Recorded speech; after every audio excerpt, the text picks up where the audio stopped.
Good morning everyone, कैसे हैं आप सब। आज की हमारी क्लास रहेगी प्राचीन साहित्य एवं साहित्यकार से संबंधित है। जो हिस्ट्री की हमारी क्लासेस चल रही है उसमें हम टॉपिक वाइज सभी जो टॉपिक है उनको कंप्लीट कर रहे हैं।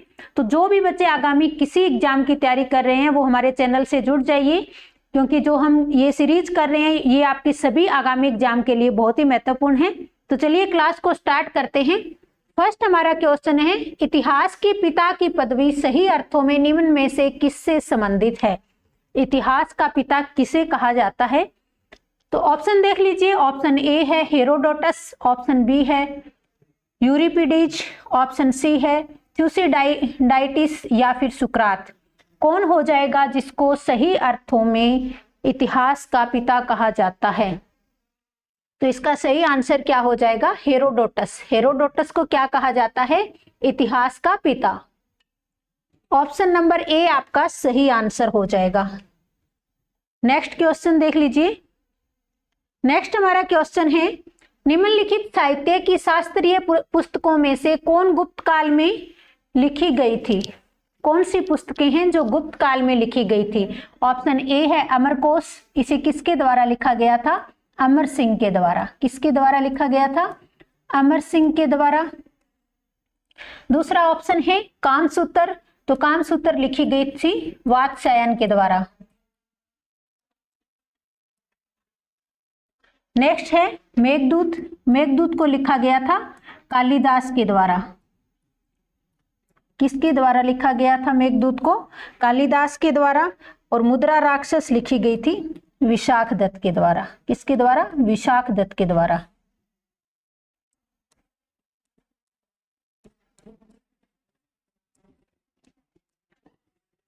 ये चारों ही क्या थे? गुप्तकालीन थे, गुप्तकालीन साहित्यकार थे। कौन से? अमरकोश किसके द्वारा लिखी गई है? अमर सिंह के द्वारा। कामसूत्र वात्स्यायन के द्वारा। मेघदूत कालिदास के द्वारा। मुद्रा राक्षस विशाखदत्त के द्वारा। तो ऑप्शन है केवल 1 और 2, ऑप्शन बी है केवल 2 और 3, ऑप्शन सी है केवल 1, 2 और 3 और ऑप्शन डी है 1, 2, 3 और 4। तो चारों ही किस काल से संबंधित है? चारों ही आपकी गुप्त काल से संबंधित है। तो ऑप्शन डी वाला आपका सही आंसर हो जाएगा। 1, 2, 3 और 4 चारों ही ऑप्शन आपके सही है। तो ऑप्शन डी सही आंसर होगा। नेक्स्ट क्वेश्चन देख लीजिए। नेक्स्ट हमारा क्वेश्चन है, 10 कुमार चरित्रम के रचनाकार कौन थे? 10 कुमार चरित्रम, इसके रचनाकार कौन थे? ऑप्शन ए है सूरदास, ऑप्शन बी है दंडिन, ऑप्शन सी है तुलसीदास या ऑप्शन डी है कालिदास। तो कौन थे जो, इसका सही आंसर क्या होगा? 10 कुमार चरित्रम जो है इसके लेखक कौन थे? 10 कुमार चरित्रम के लेखक कौन थे? बताइए शाबाश। इसका सही आंसर क्या हो जाएगा? कौन सी पुस्तक किसके द्वारा लिखी गई है ये आपको अच्छे से पता होना चाहिए सभी पुस्तकों के बारे में। पहला कौन सा है? सूरदास। तो सूरदास के द्वारा सूरसागर, सूरसारावली,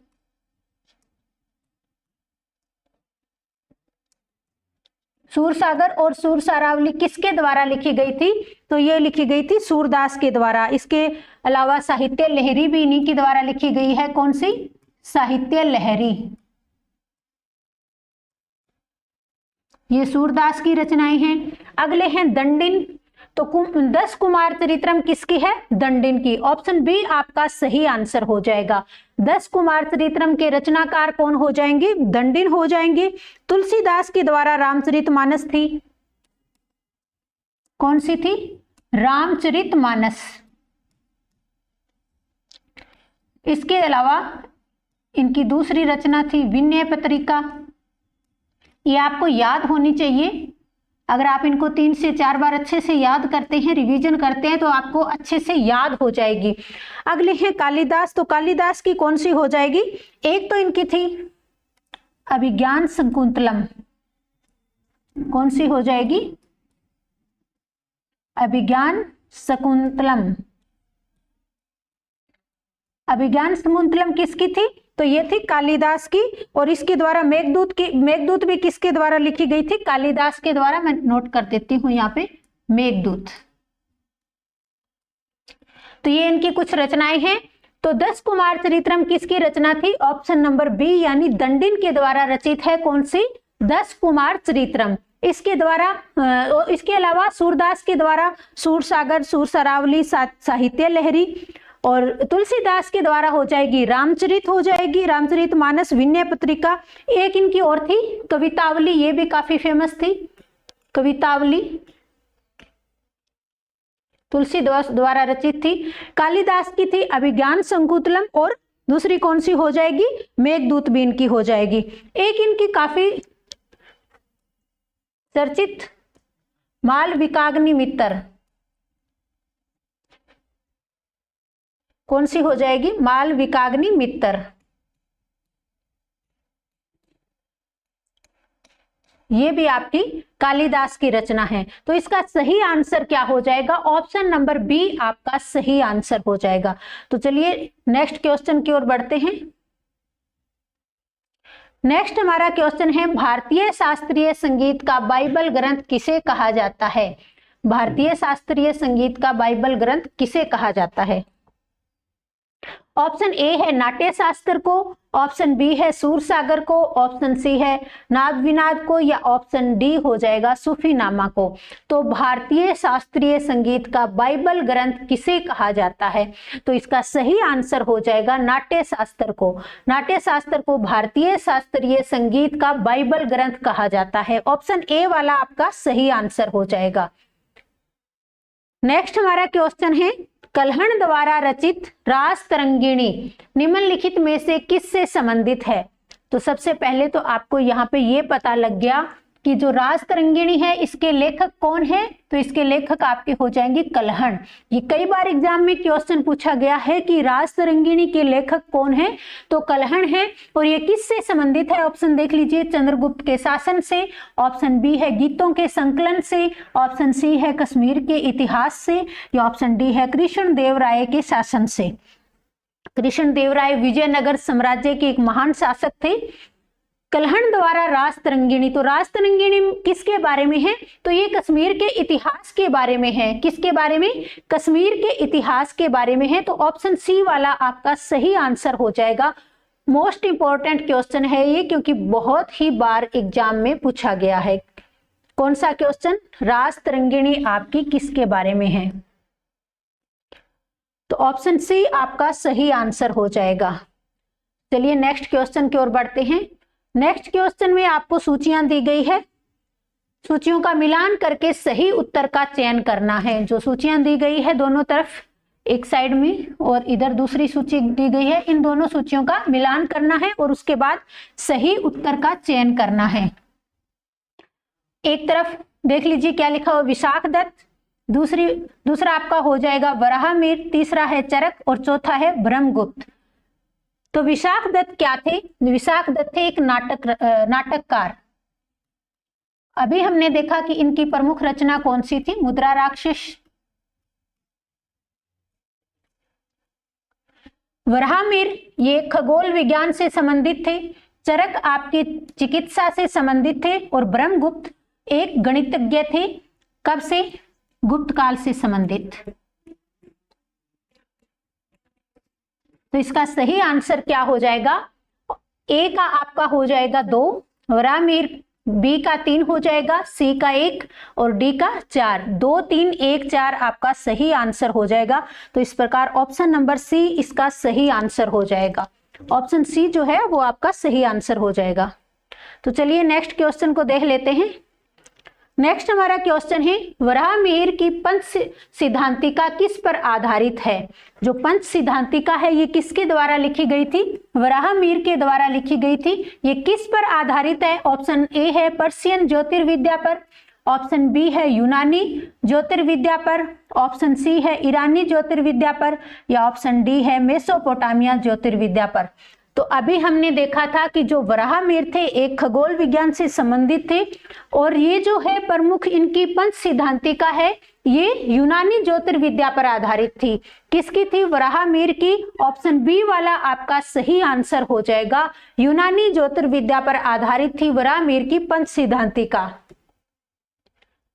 नेक्स्ट हमारा क्वेश्चन है, बौद्ध ग्रंथ मिलिंद पन्हो किस हिंद यवन शासक पर प्रकाश डालता है? तो सबसे पहले मैं आपको बता दूं कि जो मिलिंद पन्हो है ये किस भाषा में लिखा गया है? तो पाली भाषा में। किस भाषा का ग्रंथ है? पाली भाषा का ग्रंथ है। और ये किन के बीच में संवाद है? तो ये एक तो यवन शासक मीनांडर और दूसरे बौद्ध भिक्षु थे एक,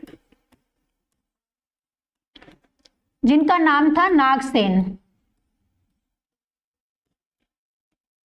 इन दोनों के बीच में संवाद के बारे में इसमें बताया गया है। नागसेन और मीनांडर के बीच में बौद्ध भिक्षु आपके हिंद से संबंधित थे और मीनांडर यवन से। तो बौद्ध ग्रंथ मिलिंद पन्हो किस हिंद यवन शासक पर प्रकाश डालता है?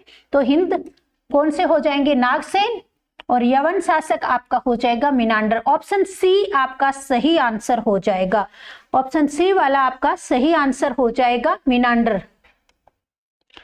नेक्स्ट आपका क्वेश्चन है, सूचियों का मिलान करके सही उत्तर का चयन करना है। एक तरफ जो हमें सूची दी गई है उसमें दरबारी कवि के बारे में बताया गया है और दूसरी सूचियों में राजा का नाम बताया गया है, यानी कौन से दरबारी कवि कौन से राजा के दरबार में थे। इस तरह से हमें सूची का सही मिलान करना है। ऑप्शन ए में है अमीर खुसरो, ऑप्शन बी है कालिदास, ऑप्शन सी है हरिशचरण या ऑप्शन डी है बाणभट्ट। तो कौन सा कवि जो है किस राजा के दरबार में था? तो अमीर खुसरो कहाँ पे थे? अलाउद्दीन खिलजी के दरबार में। कालिदास आपके समुद्रगुप्त द्वितीय के, हरिसेन समुद्रगुप्त के और हर्षवर्धन के दरबार में कौन से कवि थे? बाणभट्ट। तो इसका सही आंसर क्या हो जाएगा? ए का आपका होगा 4, कालिदास चंद्रगुप्त द्वितीय के, तो कालिदास का क्या हो जाएगा? 1, हरिसेन समुद्रगुप्त के और बाणभट्ट आपके हो जाएंगे हर्षवर्धन के। 4, 1, 2, 3 कौन सा ऑप्शन सही हो जाएगा? ऑप्शन बी आपका सही आंसर होगा। 4, 1, 2, 3 आपका सही आंसर हो जाएगा। तो इस तरह से आपको इनका मिलान करना आना चाहिए कि कौन से कवि जो हैं कौन से राजा के दरबार में थे। तो इसी तरह के क्वेश्चन आपसे एग्जाम में पूछे जाते हैं। तो आपका पहला अमीर खुसरो अलाउद्दीन खिलजी के, कालिदास चंद्रगुप्त द्वितीय के, हरिसेन आपके समुद्रगुप्त के दरबार में थे और बाणभट्ट आपके हर्षवर्धन के दरबार में थे। ऑप्शन बी वाला आपका सही आंसर हो जाएगा। नेक्स्ट क्वेश्चन देख लीजिए, बहुत इंपॉर्टेंट क्वेश्चन है। नागानंद रत्नावली एवं प्रियदर्शी के लेखक कौन थे? एक ही व्यक्ति के द्वारा ये तीनों लिखे गए हैं, नागानंद, रत्नावली एवं प्रियदर्शी। ऑप्शन देख लीजिए, ऑप्शन ए है बाणभट्ट, ऑप्शन बी है विशाख दत्त, ऑप्शन सी है वात्स्यायन या ऑप्शन डी है हर्षवर्धन। तो नागानंद, रत्नावली एवं प्रियदर्शी के लेखक किसे माना जाता है? हर्षवर्धन को। ऑप्शन डी वाला आपका सही आंसर हो जाएगा। हर्षवर्धन के द्वारा नागानंद, रत्नावली एवं प्रियदर्शी की रचना की गई थी। नेक्स्ट क्वेश्चन देख लीजिए। नेक्स्ट हमारा क्वेश्चन है, प्राचीन भारत के विद्वानों के संदर्भ में कौन से कथन सही है? नीचे जो 3 स्टेटमेंट दिए गए हैं इन तीनों में से कौन सा स्टेटमेंट जो है सही है? पहला है पाणिनि पुष्यमित्र शुंग से संबंधित है, ऑप्शन बी है अमर सिंह, दूसरा जो स्टेटमेंट है अमर सिंह हर्षवर्धन से संबंधित है, ऑप्शन सी तीसरा स्टेटमेंट है कालिदास चंद्रगुप्त द्वितीय से संबंधित है। कौन से स्टेटमेंट इसमें सही है? केवल 1 और 2, ऑप्शन बी है केवल 2 और 3, ऑप्शन सी है केवल 3 या ऑप्शन डी है 1, 2 और 3। पहला देखिए, पाणिनि पुष्यमित्र शुंग से संबंधित है। तो पुष्यमित्र शुंग के दरबार में कौन हुआ करते थे? पतंजलि। कौन हुआ करते थे? पतंजलि हुआ करते थे। पुष्यमित्र शुंग जो थे शुंग वंश के संस्थापक थे और मौर्य साम्राज्य के अंतिम शासक भद्रथ की हत्या करके इन्होंने शुंग वंश की स्थापना की थी। ये मौर्य साम्राज्य के अंतर्गत एक सेनापति हुआ करते थे। तो पाणिनि न होकर पुष्यमित्र शुंग से संबंधित कौन हो जाएंगे? पतंजलि हो जाएंगे। अमर सिंह हर्षवर्धन से संबंधित है, ये भी गलत हो जाएगा क्योंकि ये किससे संबंधित थे? चंद्रगुप्त द्वितीय जो है उनके नवरत्नों में शामिल थे। कौन? अमर सिंह। तो ये वाला स्टेटमेंट भी आपका गलत हो जाएगा। कालिदास चंद्रगुप्त द्वितीय से संबंधित है, ये स्टेटमेंट आपका एकदम सही है। तो केवल तीसरा जो सही है ऑप्शन सी आपका सही आंसर हो जाएगा। कालिदास चंद्रगुप्त द्वितीय के दरबार में नवरत्नों में शामिल थे और अमर सिंह भी चंद्रगुप्त द्वितीय के नवरत्नों में शामिल थे, तो दूसरा स्टेटमेंट सही हो जाएगा क्योंकि अमर सिंह हर्षवर्धन से संबंधित नहीं थे। तो नेक्स्ट क्वेश्चन देख लीजिए। नेक्स्ट हमारा क्वेश्चन है, निम्नलिखित 4 ग्रंथों में कौन सा विश्वकोशीय ग्रंथ है? इनमें से कौन सा ग्रंथ है जो विश्वकोशीय ग्रंथ माना जाता है? ऑप्शन ए है अमरकोश, ऑप्शन बी है सिद्धांत शिरोमणि, ऑप्शन सी हो जाएगा व्रत संहिता, या ऑप्शन डी हो जाएगा अष्टांग हृदय। कौन सा ऐसा ग्रंथ है जिसे विश्वकोशीय ग्रंथ माना जाता है? तो कौन सा इसका सही आंसर हो जाएगा? तो वराहमिहिर द्वारा रचित, किसके द्वारा रचित था? ये वराहमिहिर के द्वारा रचित था व्रत संहिता, और इसे ही विश्वकोशीय ग्रंथ माना जाता है। किसको? व्रत संहिता को किसके द्वारा लिखा गया था? वराहमिहिर के द्वारा लिखा गया था। तो ऑप्शन सी वाला आपका सही आंसर हो जाएगा। नेक्स्ट हमारा क्वेश्चन है, प्राचीन भारत के निम्नलिखित पुस्तकों में से किस एक में शुंग राजवंश के संस्थापक के पुत्र की प्रेम कहानी है? प्राचीन भारत से संबंधित पुस्तकें हैं ये 4। इनमें से कौन सी ऐसी पुस्तक है जिसमें शुंग राजवंश के संस्थापक के पुत्र की प्रेम कहानी है?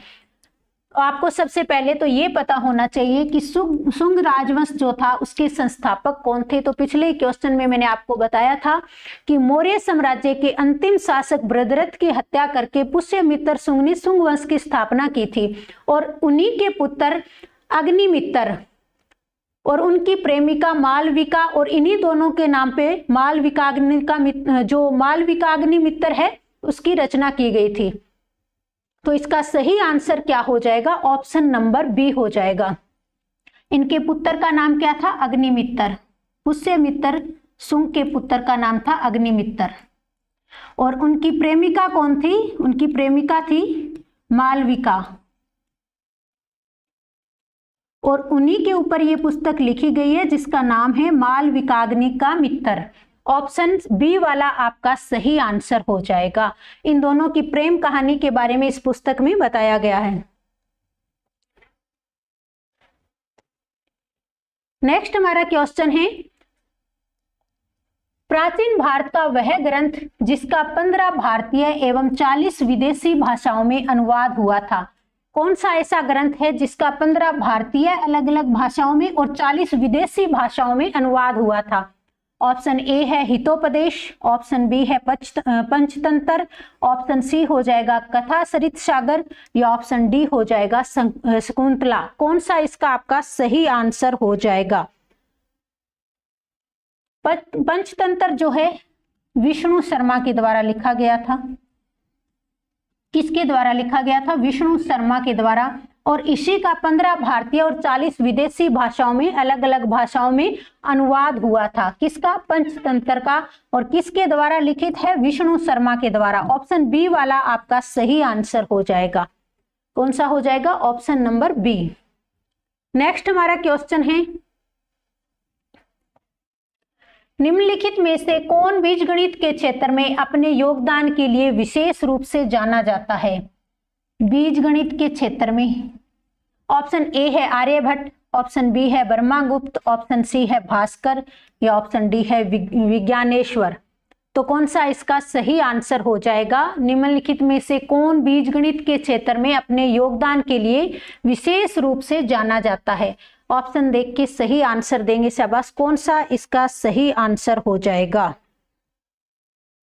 तो इसका सही आंसर हो जाएगा भास्कर। भास्कर के द्वारा लिखित सिद्धांत शिरोमणि, ये गणित से संबंधित इनकी बुक है सिद्धांत शिरोमणि, और इन्हें ही बीजगणित के क्षेत्र में योगदान के लिए विशेष रूप से जाना जाता है। किसे? भास्कर को। नेक्स्ट हमारा क्वेश्चन है, निम्नलिखित में से किस भारतीय गणितज्ञ ने दशमलव स्थानिक मान की खोज की थी? ऑप्शन ए है भास्कर ने, ऑप्शन बी है वराहमिहिर ने, ऑप्शन सी है ब्रह्मगुप्त ने, या ऑप्शन डी है आर्यभट्ट ने। दशमलव प्रणाली जो है उसकी शुरुआत किसने की थी? जो दशमलव स्थानिक मान हम निकालते हैं उसकी खोज किसके द्वारा की गई थी? तो ये की गई थी आर्यभट्ट के द्वारा। किसके द्वारा की गई थी? आर्यभट्ट के द्वारा। ऑप्शन डी वाला आपका सही आंसर हो जाएगा। बीजगणित के क्षेत्र में सबसे अधिक योगदान दिया था भास्कर ने, दशमलव प्रणाली की खोज की थी आर्यभट्ट ने। तो ये दोनों आपको अच्छे से याद होने चाहिए अलग अलग। नेक्स्ट हमारा क्वेश्चन है, मनुस्मृति मुख्यतः किससे संबंधित है? मनुस्मृति जो है ये किससे संबंधित है?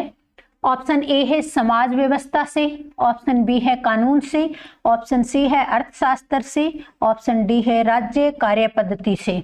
मनुस्मृति को किसके द्वारा लिखा गया है? तो मनु के द्वारा लिखा गया है। किसको? मनुस्मृति को। और ये भारतीय समाज के बारे में, इसके बारे में बताया गया है। किसके बारे में? भारतीय समाज व्यवस्था के बारे में मनुस्मृति के अंदर बताया गया है। तो ऑप्शन ए वाला आपका सही आंसर हो जाएगा। किससे संबंधित है? समाज व्यवस्था से। नेक्स्ट हमारा क्वेश्चन है, निम्नलिखित में से किसे भारत का प्रथम विधि निर्माता माना जाता है? ऑप्शन ए है पाणिनि को, ऑप्शन बी है मनु को, ऑप्शन सी है कौटिल्य को, या ऑप्शन डी है कपिल को। तो अभी मैंने आपको बताया था मनुस्मृति की रचना किसने की थी? मनुस्मृति की रचना की थी मनु ने। और भारतीय समाज व्यवस्था के बारे में, इसके बारे में बताया गया है। तो भारत का प्रथम विधि निर्माता किसे माना जाता है? मनु को। ऑप्शन बी वाला आपका सही आंसर हो जाएगा। भारतीय विधि निर्माता, भारत का जो प्रथम विधि निर्माता था कौन था? मनु। नेक्स्ट हमारा क्वेश्चन है, कौन सा जोड़ा इसमें से सही सुमेलित नहीं है? नीचे जो 4 जोड़े दिए गए हैं, कौन सा इसमें से सही सुमेलित नहीं है? पहला है option A life of Xuanzang, किसके द्वारा लिखी गई है? हुइली के द्वारा। दूसरा ऑप्शन है द नेचुरल हिस्ट्री, किसके द्वारा लिखी गई है? टोलेमी के द्वारा। तीसरा है हिस्टोरियल फिलिपिकल, किसके द्वारा लिखी गई है? पॉम्पेइस ट्रोगस के द्वारा। डी है द हिस्ट्रीज हेरोडोटस के द्वारा। तो कौन सा एक इसमें से सही नहीं है? तो पहला ऑप्शन है द लाइफ ऑफ वेनसांग, हुइली के द्वारा, एकदम सही है। दूसरा है द नेचुरल हिस्ट्री, तो इसके लेखक कौन थे? द नेचुरल हिस्ट्री के प्लिनी द एल्डर थे। कौन थे? Pliny the Elder.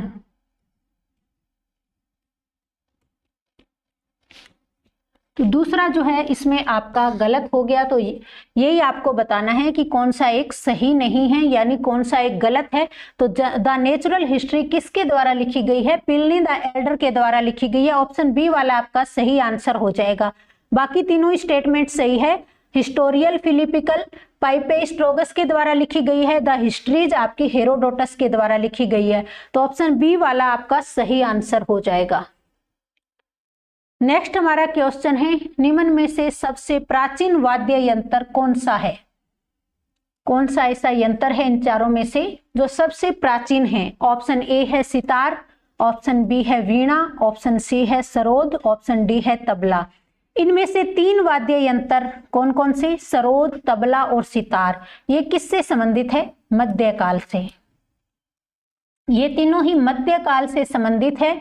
लेकिन वीणा जो है सबसे प्राचीन वाद्य यंत्र है, ये प्राचीन काल से ही संबंधित है। प्राचीन काल में ये सबसे पहले उपयोग होने वाला वाद्य यंत्र कौन सा हो जाएगा? वीणा। बाकी सितार, सरोद और तबला तीनों ही मध्यकाल से आपके संबंधित हो जाएंगे। तो इस प्रकार इसका सही आंसर हो जाएगा ऑप्शन नंबर बी। वीणा जो है सबसे प्राचीन वाद्य यंत्र है। तो आज की क्लास में हमने 20 क्वेश्चन जो कंप्लीट किए हैं, जो वो इस टॉपिक से सारे आपके क्वेश्चन जो है कंप्लीट हो चुके हैं, जो आपके आगामी एग्जाम में पूछे जा सकते हैं या फिर पहले भी ये क्वेश्चन जो है एग्जाम में आपके पूछे गए हैं। तो आज की क्लास में बस इतना ही। नेक्स्ट क्लास में फिर मिलेंगे, तब तक के लिए धन्यवाद।